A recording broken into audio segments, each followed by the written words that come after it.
Hello and welcome to today's meditation. Thank you so much for being here. Thank you for everything that you're going through in your unique interpretation of the world. Everyone has their own threshold for what they can handle. Please take care of yourself. Please make sure that your cup is not overflowing. I want you to be able to ebb and flow with the days and handle what has to come your way. We're so thankful that you're there to do that. It is not an easy process, and we respect you and we love you for that. So go ahead and take a deep breath. Center into the gravity that is you. You are a star. Thank you so much for being here. For today's meditation, I feel called to talk about love. Love is something that has been interpreted into so many different components that our broadened understanding of it is creating an opportunity for our code to be scrambled. We need to understand love as the ether that is weaving creation into existence. We came from love, we're going back to love. Love is always present. Yet many of us find ourselves living our lives searching for love in unrequited ways. How is that?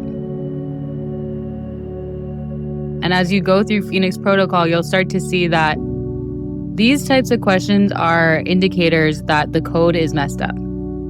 How can it be that love is always present and yet I'm looking for love? That's a coding issue.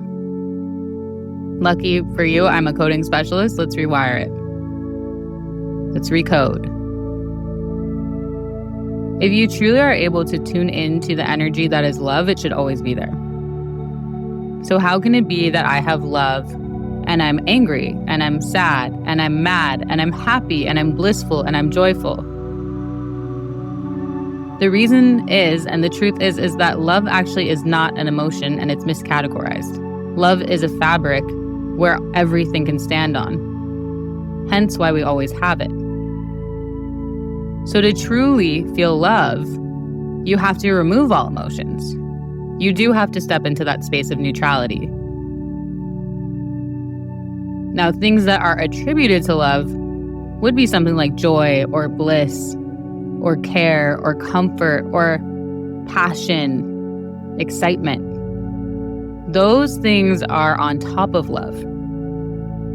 Let's not get confused when we say that we are lonely and we want companionship, someone to hang out with, so that we can feel comfort and care and enjoy laughing with somebody, experiencing joy. That is different than love. You always have love. Always. Even when you're lonely. You always have love. It should be something that you are so confident with because it's just so true, and there's absolutely no point in thinking anything else other than that. And because we have come to know love as things that it is not, we now search for something that is impossible to find / we have already, so why are we looking for it? It would be like me wearing a pair of sunglasses on my forehead and I'm walking around asking everyone, where are my sunglasses? And finally someone points to my forehead and says, they're on your forehead. And I put my hand on my forehead and I feel my sunglasses and we all start laughing. How silly was I? I had my sunglasses the whole time. That is literally what we're doing when we're walking around looking for love. I literally point at you and say, what are you talking about? Your sunglasses are on your head. Just touch your head You feel that? Those are sunglasses. And we all laugh and we say, how silly were we? We were looking for our sunglasses. We had them the whole time. Love, if it did not exist, we would not be able to weave the physicality that is Mother Earth with the soul, the operating system, the ultimate operating system that is God, and create the mind and everything in between. And the mind also is the one interpreting and creating these emotions through our understanding of our experience, which is why love is the fabric. Think of it as literally the fabric, weaving everything, holding it, and giving it a platform. That's why we say we came from love and we will return from love. And also, when you have a creation element, it takes a lot of love to carry it through, because you are able to allow the ups and downs that come when, example, you push a baby out of your body. It takes a lot of different emotions to go through pregnancy, giving birth, and raising a child. But love is there the whole time, because love is the fabric that allows that creation process to happen. And that's the same with any creative process. So please, take a deep breath. Do your absolute best to let go of any emotions, because that is an interpretation of what is going on. You are completely entitled to your own interpretation. No one's taking that away from you. We're just saying, let's take a moment to let that interpretation go, so that you can have a moment in love and remember the fabric that's weaving everything together. It's a stasis. It's a neutrality point. It's a place for flow, and it's something that you always have. Please don't tell me that you need your sunglasses and they're on your forehead, unless you want me to laugh and have a funny moment, because now you know. So the code's descrambled. You can't go back. Once you know, and you can't go back, and that's a great thing. You have love. Feel it now by releasing all other emotions. If you think you're feeling love and you're feeling companionship, joy, caring, that's awesome, because you're associating a positive thing, but don't get confused. That isn't love. Language is so that we can communicate. So if someone says, I love you, that's amazing. Let that be. But if you are using it in this context of searching for love, looking for love, where is love? Where is love? And it's on your forehead, because that's where your sunglasses are. Just touch your forehead. There they are. We are not using our energy efficiently. You need to be connected to the ultimate operating source as your own individual, unique operating system to have direct connection. And what you do is you get that energy and you use it efficiently.